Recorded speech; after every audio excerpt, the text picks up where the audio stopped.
Hello, Leos. Welcome to your reading with me, Cindy. Leo, this week we are going to get into energies that are not just yours. We have exclusively been looking at y'all for just, one-on-one with Spirit, the cards, and yourself. We're going to introduce new energy here in this reading. We're going to ask for your energy, your friend's energy, and your foe's energy. So, it goes without saying, but I will say it because you never know who's coming in and maybe they've never seen this reading before. Sometimes the friend can come across as the energy if you're going to do something for the highest good of yourself. This is the energy that is that. And then the foe can be the energy that is not for your highest good. I'm specifically asking for your energy and two other entities in this reading. So actually specific people or places in this. So take it as you will. We'll see how it unfolds. We're going to start with you, your energy, Leo. Let's look at Leo's energy, Leo's motives, and what their motives are directed towards. Your energy is the Empress. That's very nice, Leo. Very nice. Your motives are Sky King. And your motive is directed towards the cat. Cat, which is the Fool. Okay, yeah, as you can see, you have the Pussycat deck here, Leos. Your energy is the Empress. This is fabulous. This is like looking after yourself. I want to say you're looking after yourself. You are looking after because you're looking after yourself, you're looking after those around you. Yeah, that's exactly what this is. You're looking after yourself and you're looking after those around you, those that are close to you. Maybe some of you actually have some kittens here or puppies. You might have children as well, and you're spending a lot of time helping them, but it's like you help you to be able to help them first is how this is really coming across. Like she looks well pampered. That mommy cat is looking really well pampered, enjoying some luxuries in your life. If you're not, you should be. That's what this card is saying. Your motive is the Sky King. So the King of Swords with the Fool, the King of Swords directed towards the Fool. That almost feels like you're trying to share some type of intelligence, right? The King of Swords is all-knowing, very intelligent, well-read, well-educated, and the Fool don't know shit. Fool doesn't know anything. So you're teaching somebody something. I feel like you're teaching something to someone. Maybe somebody here could even be maybe homeschooling with this energy. You could possibly be homeschooling as well. Now, you're coming from a position here of a lot of abundance. And I want to say this abundance is going to be in intellectual abundance. This is going to be emotional abundance. This is going to be resource and resource application abundance. This is someone who has an awful lot to contribute to whatever situation and circumstances they find themselves in. And your motive here, I want to say, is to maybe increase someone's intelligence or maybe even share some type of intelligence or information that you have possibly even gained through education. Now, because the King of Pentacles is my experience guy. He's the one who's been through a lot. He's got all the experience here, and that's how he can share wisdom. This is somebody who's read a lot. They know, could be somebody who has specifically studied something, but the Fool doesn't know anything. The Fool is on a brand new path and doesn't know shit. This is way too advanced for me to interpret this as you trying to increase your intelligence in an area that you're in. I mean, it's too, you can't do that. You can't just go from the Fool to the King of Swords. Right? Like, it's almost like just, I'm gonna learn how to read. But so the first thing you do is you pick up like a medical encyclopedia. Fuck you. Really, I don't know what this says. Right? You should maybe want to start with phonics or something. You know what I mean? Like the Page of Swords. Start there. So, and because of this is your energy, like again, there's a supporting card here that is telling me that this isn't by stepping like logical steps that you need to take to get to this. This is something I feel like that you already have, and you're trying to You're trying to help someone here who doesn't know. Who doesn't have a clue. That's you. That's your energy. It's kind of cool.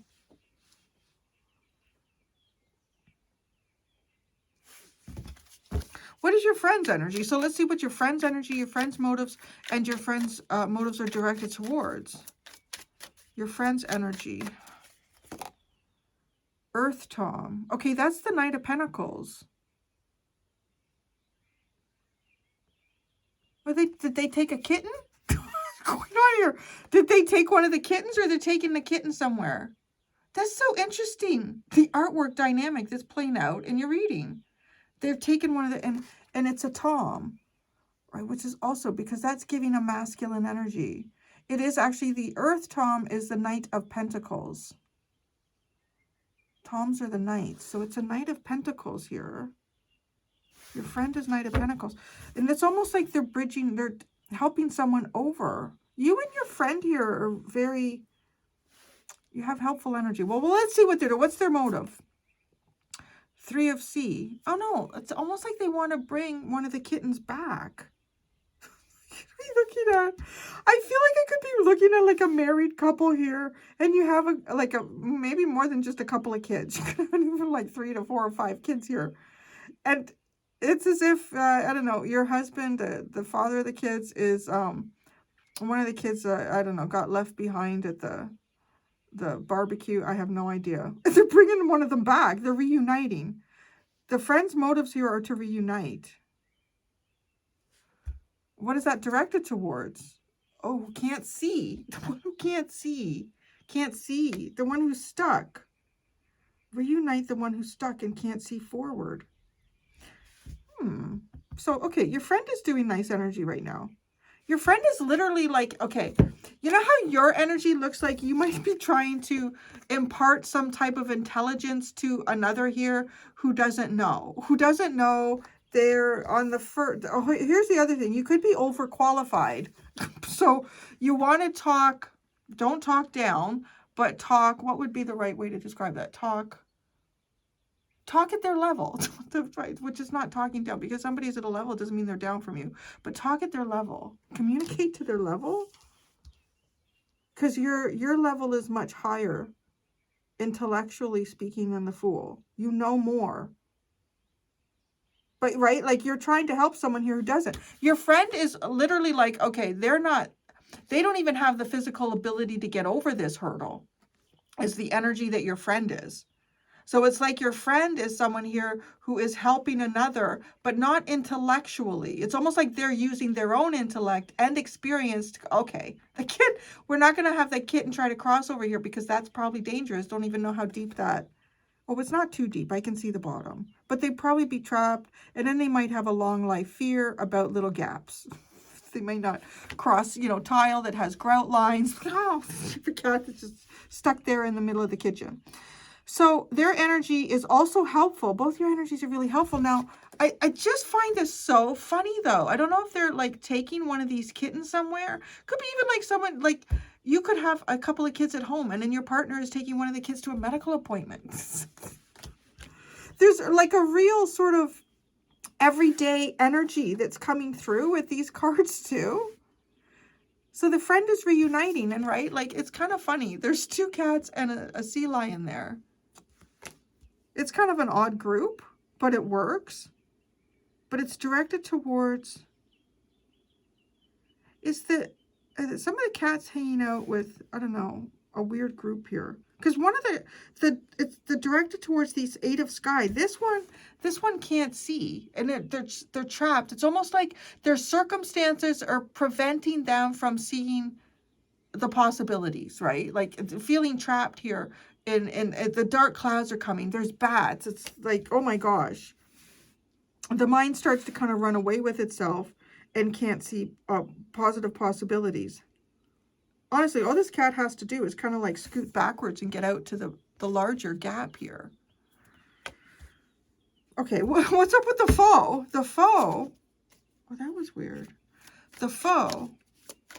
What's the foe's energy? What's Leo's foe? What's their energy? What's their motive, and what's their motive directed towards? The cards are the cats. Yes, the cats are feeling slippery right now. Okay, your foe's energy is the Ace of Sky. Oh, it's almost like your foe's trying to know something. Maybe your foe does know something. Oh, what's the foe's motives? The Four of Cups. The foe's motive here, unsatisfied with what you see, or do they know how to make someone unsatisfied with what's going on around them? What's the foe's motives directed towards? The Three of Wands.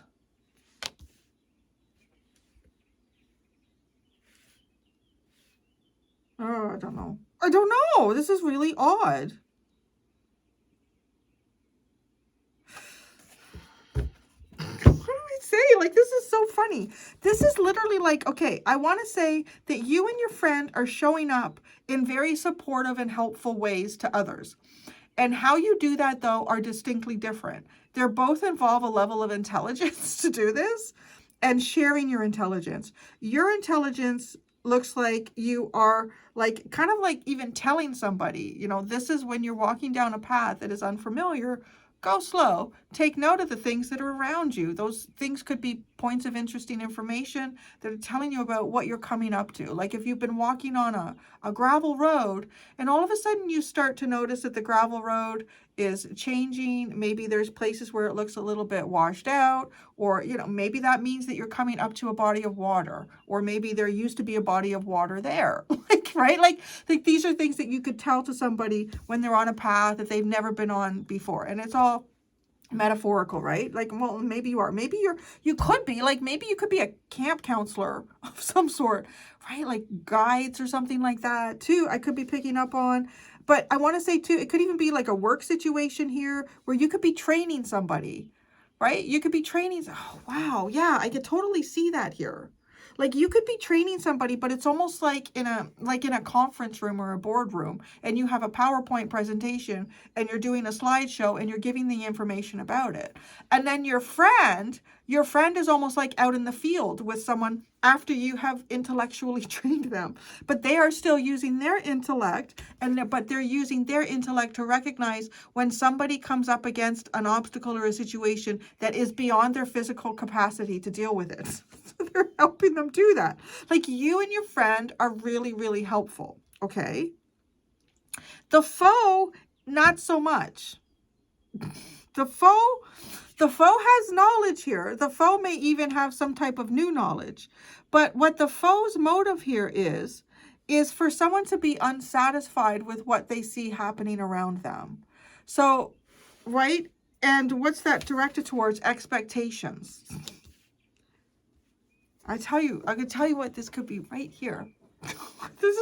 The minute I said this could be like you could be training someone at work. It immediately brought me back to my years of training when I worked for a pest control company, and I did just that. I did in the field, and then I also did like in a boardroom, and then I was also doing auditing and riding with technicians. So in that, right, like you can see like the theory, like sitting in the classroom and understanding the theory. And then this is like going out with someone and practicing it. And as you practice it, you start to realize that certain theories cannot always be applied in every situation and circumstance. And then you have to start making judgments. Is this a rule that I can bend? Am I okay bending this rule? Will anyone get hurt? Am I breaking any laws bending this rule? Or is this a rule that if I bend this too much, I'm going to break it? And then what's going to happen, right? Like these are things that you would think about. This pile of the Fool to me reminds me of when I would go out and I would like do an audit of a technician. I would just like ride with them. And having been a technician for years myself, like, no, I know what it's like. I know what it's like when you're in a situation and you have a client on your ass and it's like, well, I can't really do that because that is an illegal application of the product. I know about the rules bendings. So, but this is like training somebody, getting them out there in the field, and then doing a ride along with someone. And they're doing a ride along with someone who has bad attitude. That's what the fool looks like. It's like doing a ride along with someone who has a bad attitude. And there's times, well, the world has changed a lot. So I don't want to say that people don't have a right to have a bad attitude. The world has changed. When I was doing this stuff, this was like in the 90s, in the early 2000s. So that was a long time ago. The world has really changed. I would find a lot of times that the bad attitude was their own doing. It was their own doing. Either they didn't like the work, they didn't like the company. It's like, well, you have to be the one to make the changes. If you don't like it here, you have to leave. You can't like just be miserable and blame everyone else for it. That's like the fool to me. Or right, like it kind of comes down to that. Or making bad choices and decisions themselves and not learning from them, but wanting to blame someone else for those so that they could just feel better about themselves and keep going on with their day and believe that they're always perfect. Like, right, none of us are. So it's because this is like making someone's expectations kind of sour. This feels like somebody has an expectation, it's whatever this person's like looking up and going, oh, right? Because I would sometimes be training someone and I would go out into the field with them. And then the next week they would go do a ride along with someone and they would come back and they would ask me some questions and they would say some things. And I'd be like, who are you riding along with? Who are you doing a ride along with?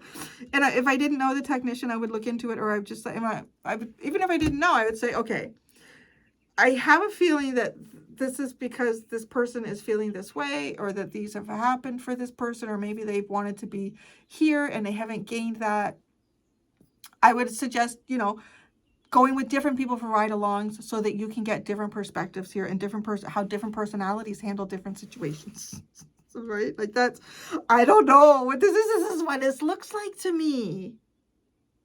And I don't know if this is you and two others trying to deal with something, right? Like you could be raising your own kids in this situation, or you could, I don't know. We're going to pull out more tarot cards from another deck to clarify a little bit. But that's the really big nuance to this reading here.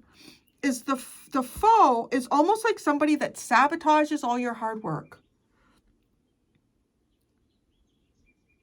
Right? Because somebody who is like the foe could play this position here of saying, yeah, everything they told you there and then the stuff that you guys did in the field.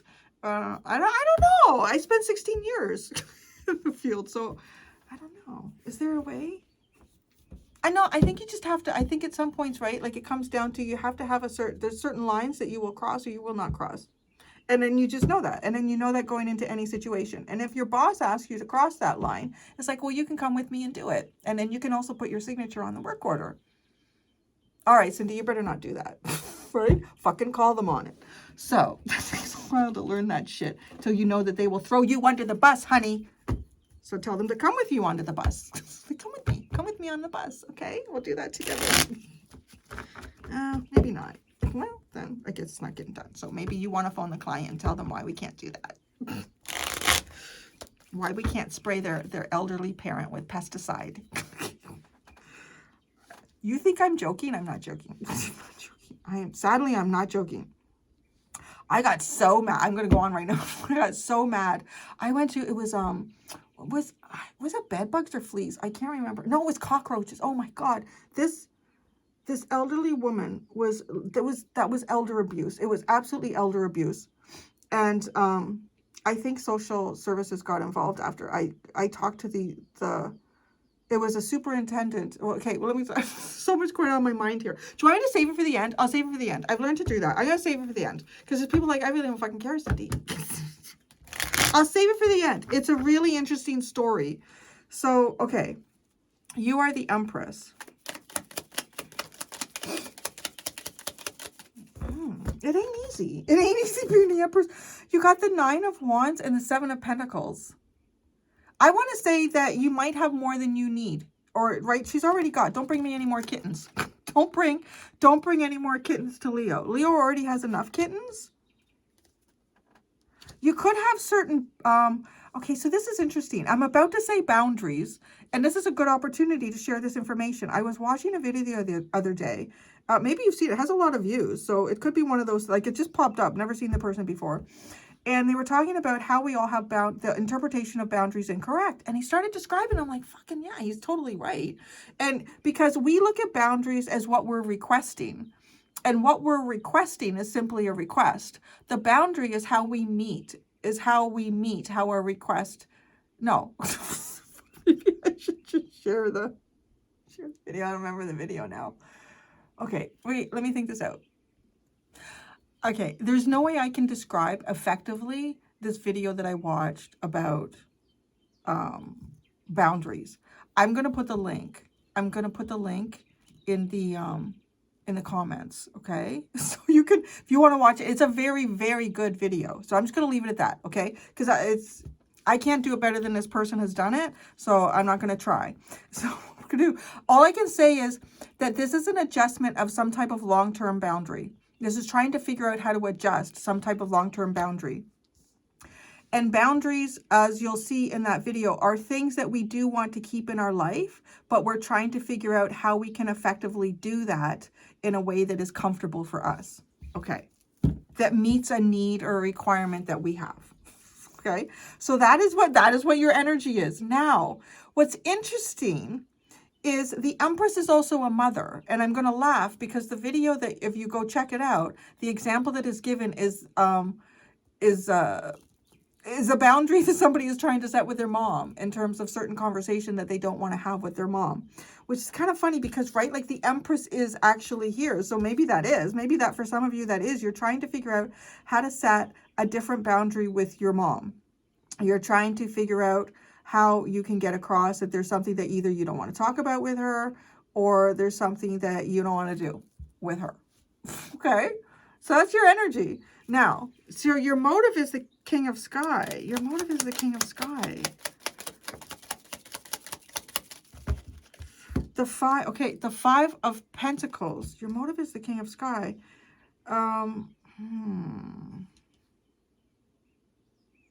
This is really interesting because that video is coming through this reading. This is like, your motive here is to be clear. You want to be clear that you're creating some type of distance. You're creating some type of distance. You might be finding yourself at feeling like you're as kind of an ultimatum here. Either somebody respects a boundary that you're trying to have in your life with them. There's certain things that you don't want to talk about with them, or certain things that you want to do with them. There's a sorry plant.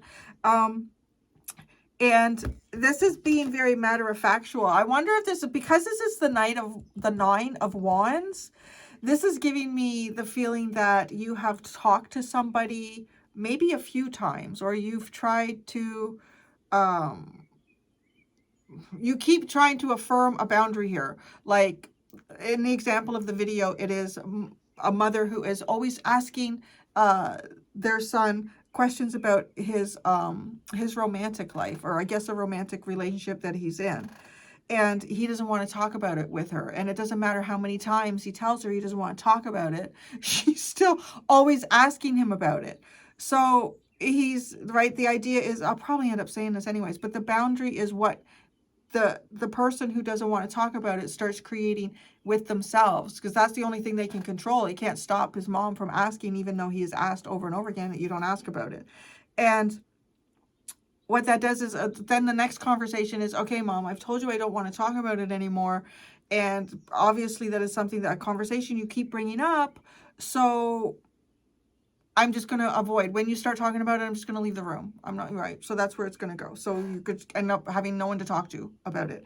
And then if she keeps asking about it, then it's like, well, I guess I'll spend less time with you because I told you I don't want to talk about it. So you keep like creating. That's what this 9. It's not a 7. It's not the first time that you've done this. This is the 9. This is the 9 of Wands.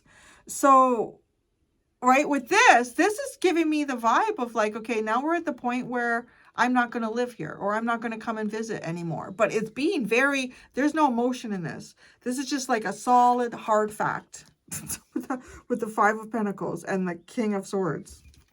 And maybe it's directed towards, maybe you want some type of a fresh start here, or maybe you want something to feel. Maybe if this distance, it's almost like if this distance is created between you and someone else as well, that if you do come to go visit mom again for, you know, Thanksgiving or Christmas or her birthday or your birthday or whatever, a family get together, is probably she ain't gonna ask about your romantic, but you never know. You never know. Because it's like a fresh start. The cat, the Fool. Interesting how there is 2 layers of message in this reading. Okay, the 9 of Pentacles and the 2 of Pentacles. There's somebody who is trying to seek some type of independence, or maybe even trying to help some type of independence. Trying to look at something 2 different ways here. Maybe trying to get somebody to see, maybe get somebody to try to understand why you have, or why you're trying to create some type of a boundary with them as well. Why you're trying to create some type of a boundary with them. Why you need to put distance between yourself and them. And honestly, it's almost like you're coming up with another, with the 7 of Pentacles, it's like you need to come up with this again. Like, what is a different way of doing this? So I don't know if you're dealing with someone here. Maybe that's what the Fool is. Maybe the Fool, no, the Fool, the foe. Maybe the foe is that. Like, maybe the foe is someone here who is, right? Like, if maybe this is something personal. You know, the example I gave is coming from the video, the example that was given in the video. And like, maybe there's some sort of difficulty that you're having in your romantic life, or some sort of difficulty that you're having in your work life. And it's like, your mom is the last person you want to talk to about it. So it's funny. My own mom, she's also an Aries sun, but I believe she's a Sagittarius moon too. And I tell you, you get her upset, it's great. So she's the last person I usually talk to when I have like a big problem or somebody's done me wrong, because she's just like guns a-blazing. Okay, not right, that. Like, that's not really helping. I need to sit down and talk to somebody that has a solution. She said, I'll tell you right now what the solution is. Okay, mom. Okay. So I don't know. Maybe you got a mom like that or something. No, mom, that's not going to help. That's not going to help that you, I appreciate that you're upset for me, but I need you to do something, okay? So, friends energy, Earth Tom, which is the Knight of Pentacles. Being very practical, too. This is practical. It's like, okay, this little kitten needs help over this. She's the King of Pentacles. No. Did I not give you the difference between the King and Queen? The King of Swords and Pentacles at the very beginning. And there they are. Like, right? They're being very practical. Your friend is being very, very practical here and taking the well-needed steps that have to be done here.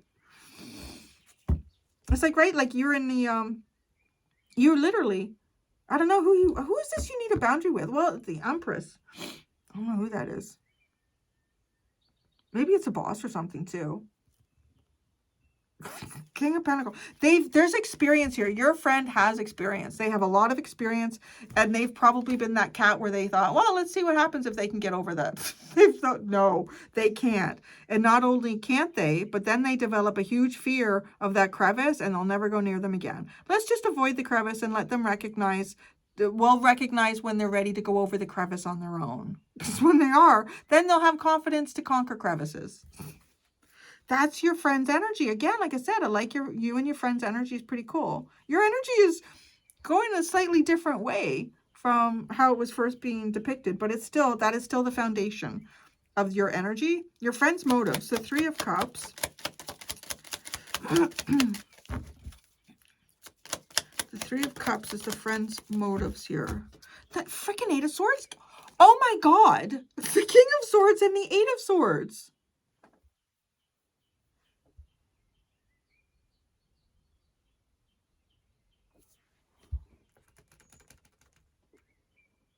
I wish I knew what your stories were, because this is still like, you are the one who is in the boardroom or in the conference room, and you are sharing all of the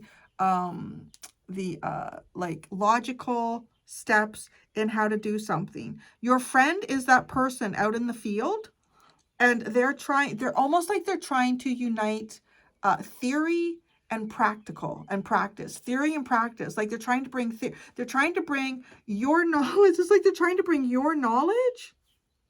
Like, right? Because this is uniting energies. Trying to bring your knowledge, though, with the things that can't be seen until you get out into the field. That's totally it. If you've ever had like a professor or an instructor, someone who's teaching something, but they have never done the work, they've never done it, they're not as good. I'll tell you, they're not as good as some, well, because you could have somebody who's trying to teach that was never like formally educated in it, and they'll just tell you, teach you all their bad habits, teach you all their bad habits that don't even necessarily have any theoretical base for them. The best is somebody who has studied it and done it. And that is the energy of the friend, is taking something here and they're uniting the learned information, which is something that you have here. They're uniting that with the things that can't be seen when you get out there and you try to do something. It's almost like something that works in theory, but it doesn't work in practice. Or that theory is good, but it doesn't work in this situation. I don't know what that is. And I don't know who this friend is to you. Maybe this is one of those, the friend is you when you are exercising energies that are for your highest good, and the foe is the energy that is not for your highest good. Maybe it's like one of those, because it's very distinct. It's very distinct here. And so the Eight of Sky is, well, what can't be seen. It's the friend's motives directed towards what can't be seen here.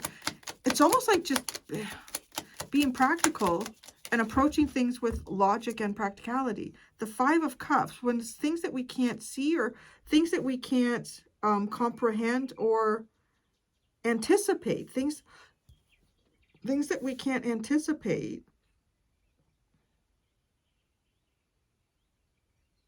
And that causes a sadness. It's almost like if you run into something in life that you didn't anticipate and you thought you were well prepared. And it's like, well, now I'm sad. I don't know what to do.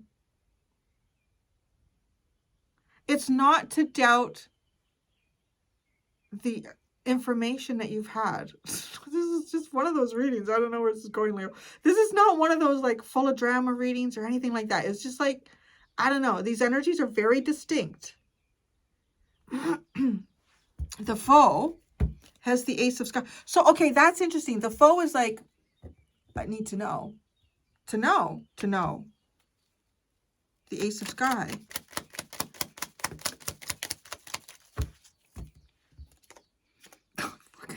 The Ace of Swords. The Ace of Swords and the Two of Swords. It feels like without this information, I don't know what to do. I don't know what to do. Without this information, I can't make a decision. Without this information, I'm just going to have to wing it and go on my intuition. Without this information, I'm just going to see how long I can bend this rule until it breaks. And then I guess I'll see what happens. You could lose your pesticide license. You may lose your job. So bend that rule. Also depends who you're bending rules in front of. That's the other thing. And where you're bending rules. Are you bending rules with a pesticide application in a daycare? Or are you bending a rule for a pesticide application in the middle of a field that is 300 miles away from any water source or anything, right? The Four of Cups is the foe's motives.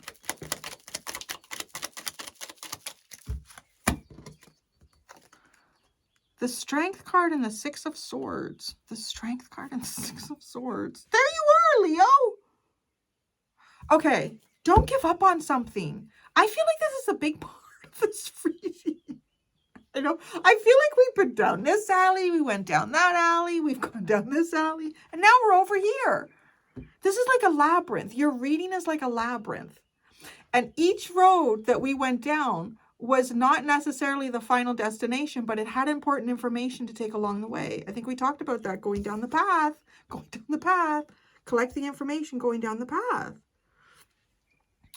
Because this foe's energy is showing up like when there's information that you know is lacking and you really want it, and just because you can't get it at that time, or you don't know what's going to happen, or you don't know how something is going to unfold, right? The motive becomes, well, now I'm dissatisfied with what's around me because I thought it was going to work out like this. I thought this is what was going to happen. I thought I knew everything. I thought this. No, you don't. Because right? And it is almost like I want to say the strength card to the Six of Swords is almost like, well, I'm not going to see where God takes this with me. The holding back. So the Three of Wands. So I'm dissatisfied, so now I'm not going to, that's it. The Queen of Cups, the Moon, and the Page of Cups with, so I don't know that.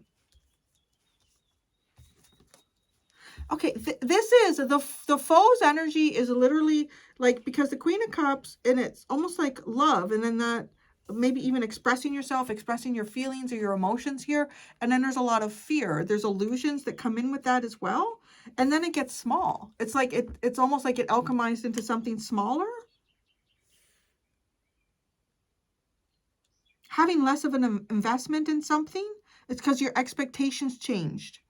Your expectations changed because the information that you have, or see, that's the pitfall you don't want to fall into. The pitfall you don't want to fall into is the information that you had was not enough information to be applied to a circumstance that you possibly could find yourself in, that you can only understand more through experience and practical application. There. Shit, that was a reading, man, Leo. The bottom is the Four of Pentacles, the Knight of Wands, and the Three of Wands. So,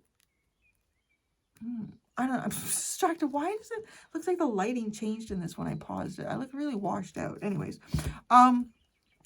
this is like, why are we getting this double energy? This has been going around this week. These are the polar opposites, being stuck and free, flying free.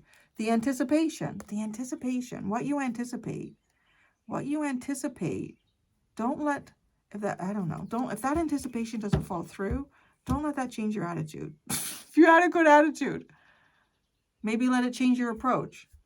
I'm going to go do the extended. In the extended, I'm going to ask, what is the unexpected coming towards you? What is the unexpected coming towards your friend? And what is the unexpected coming towards your foe? There are two options in the description below if you would like to follow me to the extended. Thank you, Leos. Okay, I'll tell you my story now. So this story, I saw some shit. I saw some shit out in the world. I'll tell you right now, too, that a lot of you don't know. I worked in the pest control industry for, how long was it now?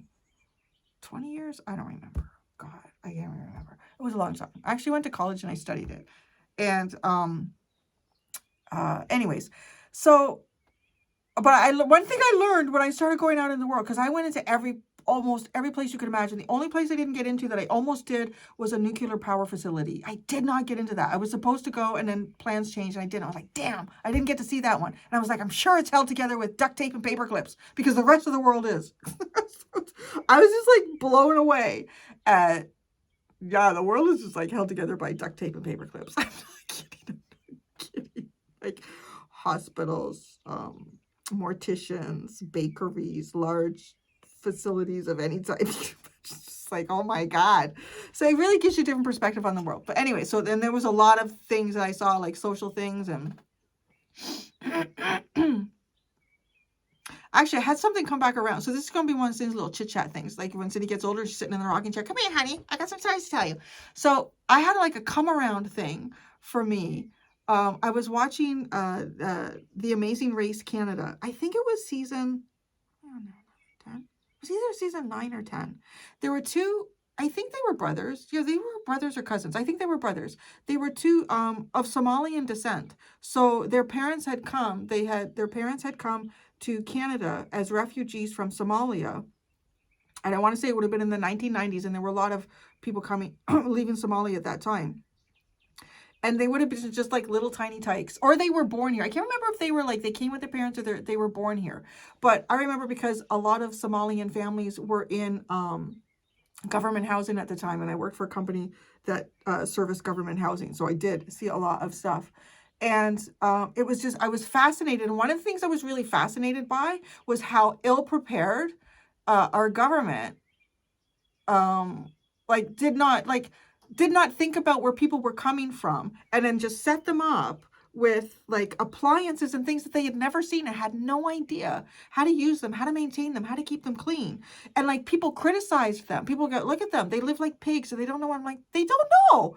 Like, what do you expect? It's like sending us off to some place where, okay, now start a fire by scratch. I don't know how to do that. I just know how to turn a knob, but it gets hot, right? That was one of the first times, like, when you're bringing people from such a far off land, why don't you have like sessions where you teach them how to use all these things? Anyways, so these two brothers were in Amazing Race Canada. That's what they were talking about, that their parents had come to, I believe it was in Ontario. I think it was, or maybe it was somewhere else. Maybe it was. It wasn't. It might have been one of the other provinces. And that they were so proud of their parents for taking such a big step and walking into such a different country. And they loved Canada, these two young men. They loved Canada, like they considered Canada their home now. And I just thought, those are those little tiny kids that I saw from these refugee families in the 1990s. I was like, wow, it's amazing to see like how they've turned out. Anyways, I didn't know those boys. But anyways, so that's just one story. So this story, there was, it was in one of those government housing buildings. And I had to treat, I think it was cockroaches. It was cockroaches. And it was back early in the day when there really weren't that many like baits and things like that for cockroaches. It was still a lot of spraying and shit. And there was an elderly woman who lived in the unit, and her son showed up because the superintendent was there. He let me in, and the elderly woman was there. And the superintendent said, okay, her son was supposed to come and take her out of the unit, and so she would be away for like, I don't know, like 6 to 8 hours or whatever the hell it was. She had to stay out of the unit after I treated it. And so we waited for a little bit. I was talking to the woman. She seemed like she probably had a bit of dementia. The apartment was filthy. Some of the conditions that I've seen some people live in, I'm telling you. It's just like, when you get out and you see humanity, yeah, sad.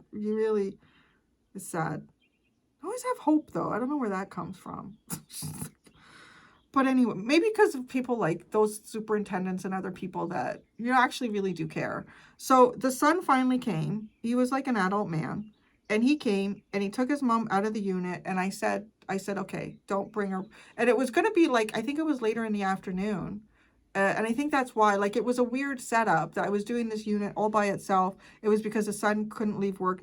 Now, he didn't look, anyway, I don't know what his situation was, but we accommodated him, waited till he could get off work. But then that also meant that his mom would probably have to stay with him overnight, or I don't know what it was. So anyways, I spent my time I was probably in there for 40 minutes or so, which is a long time in a small unit like that. It was really bad. So I've got like a mask on. I got goggles, gloves. Like I am like covered head to toe. And I walk out of the unit and I can see that I think she was in a wheelchair. I think he was pushing her down the hallway in a wheelchair. I closed the door and I think it was one of those doors that locked behind me. I can't remember. And I said to him, so she shouldn't be back in for 6 to 8 hours, which is going to put you in the middle of the night. So she really can't be here. Oh, that's right. It didn't lock. I went. So he said, okay, no problem. We're going to go. So I went down the elevator. I went to the superintendent. He was really busy with something. I said to him, no, I said, the unit, it has to be locked. And it was one of those buildings where like I'd been going for a while. He was comfortable with me. He gave me the keys. He said, okay, could you go lock it for me, Cindy? Bring me the keys back. I'm like, yeah, fine. So I went up there. I see the son walking down the hallway from the unit towards the elevator all by himself. And I just said, I think in my head, I thought, oh, maybe he went to lock it. Maybe his mom is down in the car or whatever, right? And I said, have a good night or have a good afternoon, whatever time it was. He didn't really say anything. He just walked by and he kept going. And I went to just double check the door. Because at this point, it's my responsibility, right? Because the superintendent gave me the keys. I'm like, I'm not just going to leave it up and assume this guy locked the door. So I went and it was open. So I opened it up and his mom was in the unit. She was in the unit. She was back in bed. I was just like appalled. There were cockroaches running fucking everywhere, right? Because I've just done the treatment. The place, like in Canada, we don't fumigate like we don't actually fumigate homes. It's not legal to fumigate a house or a residence. And we don't use fumigants in the same way that they are used in the US. So people will often use that term. It wasn't a fumigation. It wasn't full of gas, but it was full of liquid, like pesticide that had been applied, and aerosol in certain areas. It was not a place that anyone should have been inside. I was just appalled. And it was illegal what he just did. Because by law, she has to be out of that unit. Like, by law, she has to be out of the unit. So I got down the elevator. The guy was gone, and I told the superintendent right away. So he went up. He had, I don't know what he had. He just got, I don't think he had a wheelchair. He got her out of there. And at that point, I don't remember what happened after that. That's what he did with his mom. And I don't know. It doesn't matter. Honestly, it does not matter if she was a horrible mother growing up. You don't do that to anybody. You don't do that to anybody. You just don't. And, right, like, I couldn't really tell. She seemed to have a dementia, but she was calm and just, like, yeah, okay. That was, yeah, I saw a lot of shit like that. And, just tell you, people can be real fucking assholes. Really fucking assholes. And too, the impression I got from him the whole time that, you know, I was talking to this son was that it was wasting his time. You know, like, it just sounded like a waste of time. And I just thought, this guy is a real fucking asshole. Just like, I know he got his. There's karma. There's karma, man. Anyways, maybe he's all alone in a government housing building with cockroaches running over him right now. But anyways, that's that. So, thank you so much, Leos. Until next time, be gentle with yourselves. Bye.